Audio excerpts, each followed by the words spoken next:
வணக்கம், நான் உங்க friend Jaya Srinivasan. Welcome to veggies recipe. February 13 Ekadashi.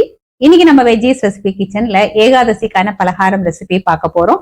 Ekadashi அப்படின்னா நிர்ஜல உபவாசம் இருக்கிறது ரொம்ப நல்லது. அந்த மாதிரி இருக்க முடியாதவா, மருந்து மாத்திரை சாப்பிடுறவா, வயசானவாளுக்காக தான் நம்ம இன்னைக்கு ஒரு ரெசிபி பார்க்க போறோம். நிர்ஜல உபவாசம் இருக்கிறவா இதே ரெசிபிய மத்த நாட்கள்ல பண்ணிக்கலாம். ஏகாதசியில நம்ம எடுத்துக்கூடிய பலகாரம் நம்ம குவிக்கா பண்ணக்கூடியதாகவும் இருக்கணும், லைட்டாவும் இருக்கணும், ஃபில்லிங்காவும் இருக்கணும். அந்த மாதிரி ரெசிபி தான் நம்ம இன்னைக்கு பார்க்க போறோம்.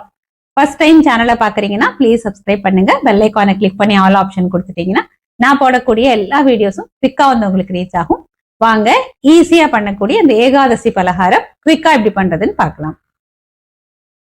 ஒரு கப்பு கெட்டி அவல் எடுத்துட்டு இருக்கேன். இதை 2-3 தடவை வாஷ் பண்ணிட்டு தண்ணியை ட்ரைன் பண்ணி நம்ம எடுத்துக்கலாம். அவள் வாஷ் பண்ணிட்டு தண்ணியை ட்ரைன் பண்ணி எடுத்துட்டு இருக்கேன். அப்ப கொஞ்சமா தண்ணி விட்டுப்போம். இந்த தண்ணி கரெக்டா இந்த அவளுக்கு மேல ஒரு லெவல் வரணும். கரெக்டா அவள் மூழ்கி இருக்கு, எக்ஸ்ட்ரா தண்ணி இல்ல. இந்த அளவுக்கு நம்ம தண்ணி விட்டோம் அப்படின்னா அவள் சாஃப்டாவும் ஊறும், அதே நேரம் உதிரியாவும் இருக்கும். இதற்கு 1/4 மணி நேரம் நல்லா ஊறட்டும். ஒரு மூடியை போட்டு மூடி வச்சிடலாம். ஸ்டவ்ல ஒரு கடாய் வச்சிருக்கேன். 2 டீஸ்பூன் நெய் விட்டுக்கலாம். நெய் சூடானதும் 1/2 டீஸ்பூன் கடுகு, கடுகு வெடிச்சதும் 1/2 டீஸ்பூன் ஜீரகம், 1/4 டீஸ்பூன் பெருங்காயம், 2 தக்காளி பொடி பொடியா கட் பண்ணிருக்கேன், இதை சேர்த்துக்கலாம். 1/4 டீஸ்பூன் மஞ்சள் பொடி. இந்த தக்காளி வதங்கிறதுக்கு தேவையான அளவு உப்பு. தக்காளி பச்சை வாசனை போக நல்லா சாஃப்டா வதக்கிக்கலாம். ஒரு மிக்சி ஜார்ல 2 பச்சை மிளகாய், ஒரு மூடி தேங்காய் துருவல், அப்ராக்சிமேட்டா 4-5 டேபிள் ஸ்பூன் இருக்கும். ஒரு சின்ன கட்டு கொத்தமல்லி நல்லா வாஷ் பண்ணிட்டு அந்த தண்டோடையே நம்ம எடுத்துக்கலாம். இது தண்ணி விடாம நம்ம கிரஷ் பண்ணி எடுத்துப்போம்.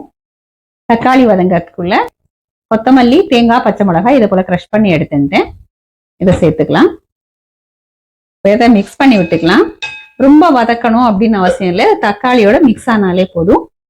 நம்ம வாஷ் பண்ணி வச்சிருக்கிற அவல் பாருங்க, நம்ம விட்ட தண்ணியை அப்சர்வ் பண்ணிட்டு நல்லா உதிரா, அதே நேரம் நல்லா சாஃப்டாவும் இருக்கு. இந்த அவலை நம்ம இதுல சேர்த்துக்கலாம். தேவையான அளவு உப்பு சேர்த்துக்கலாம். இதை மிக்ஸ் பண்ணி விட்டுப்போம். நல்லா எல்லாத்தையும் ஒன்னா கலந்தாலே போறோம். பாருங்க, நல்லா மிக்ஸ் பண்ணியாச்சு. கொஞ்சம் கருவேப்பிலை சேர்த்துக்கலாம். நம்ம தக்காளி எல்லாம் சேர்த்து வதக்கணும் இல்லையா, அப்பயே கருவேப்பிலை போட்டுக்கலாம். நான் மறந்துட்டேன், அதனால கடைசியில சேர்த்திருக்கேன். நீங்க பண்றச்ச தக்காளியோட சேர்த்தே போட்டுக்கோங்க. ஸ்டவ் ஃப்ளேம் சிம்ல வச்சுட்டு இது 2 நிமிஷத்துக்கு மூடி வைக்கலாம். அவள் நான் அந்த தக்காளியோட புளிப்பையும், தேங்காய், இந்த கொத்தமல்லி, கருவேப்பிலை எல்லாத்தோட ஃபிளேவரையும் நல்லா அப்சர்வ் பண்ணிட்டு நல்லா இருக்கும். 2 நிமிஷம் கழிச்சு நம்ம பார்க்கலாம். ஒரு 2 நிமிஷம் ஆயாச்சு. ஒரு தடவை நல்லா மிக்ஸ் பண்ணி விட்டுக்கலாம்.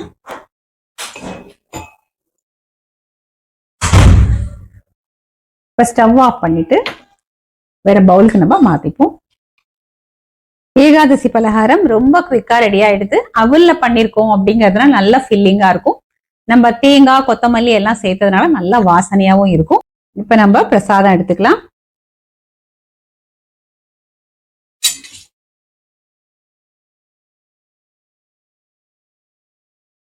ரொம்ப பிரமாதமா இருக்கு. அவல் நல்லா சாஃப்டா இருக்கு. அதுல சேர்த்திருக்க தேங்காய், கொத்தமல்லி இது நல்லா வாசனையா இருக்கு. 2 பச்சை மிளகாய் சேர்த்திருக்கோம் அப்படின்னா கூட காரம் எல்லாம் கரெக்டா இருக்கு. தக்காளியோட லேசான புளிப்பு இருக்கிறதுனால டேஸ்டும் ரொம்ப நல்லா இருக்கு. நம்ம இன்னைக்கு சேர்த்திருக்கிற இன்கிரீடியன்ஸ்ல சிலது ஏதாவது நீங்க சேர்க்க மாட்டேன் அப்படின்னா நீங்க அதை அவாய்ட் பண்ணிக்கலாம். ஏதாவது காய்கறி சேர்த்துப்பேன் அப்படின்னா அது கூட நம்ம இதுல சேர்த்துக்கலாம். ஒரு எக்ஸாம்பிளுக்கு சக்கரவள்ளி கிழங்கு அன்னைக்கு சாப்பிடலாம் அப்படிங்கறதுனால நம்ம தக்காளி வதக்கணும் இல்லையா, அந்த நேரத்துல சக்கரவள்ளி கிழங்கையும் தோல் சீவிட்டு சின்ன சின்னதா கட் பண்ணி நம்ம அதோட ஃப்ரை பண்ணிக்கலாம். இது போல நீங்க வேற எந்த காய்கறி சேர்த்தாலும் நீங்க அதோட ஃப்ரை பண்ணி சேர்த்துக்கலாம். நம்ம தாளிக்கும் போது கொஞ்சம் ஒரு கைப்பிடி அளவுக்கு வேர்க்கடலை சேர்த்து வறுத்து அதுவும் பண்ணிக்கலாம். இல்ல முந்திரி பருப்பு போட்டுக்கலாம். அதுக்கப்புறம் எப்படி வேணும் அப்படிங்கிறது நம்ம அதை மாத்தி நமக்கு விருப்பப்படி நம்ம பண்ணிக்கலாம். இதே மாதிரி இதே மெத்தட்ல இதே அளவுகளோட வரக்கூடிய ஏகாதசிக்கு அவல்ல இந்த பலகாரம் நீங்க பண்ணி பாருங்க. ஃபர்ஸ்ட் கிளாஸா இருக்கும். அதாவது டேஸ்டும் நல்லா இருக்கும், ஃபில்லிங்காவும் இருக்கும், நமக்கு வேலையும் ரொம்ப இருக்காது.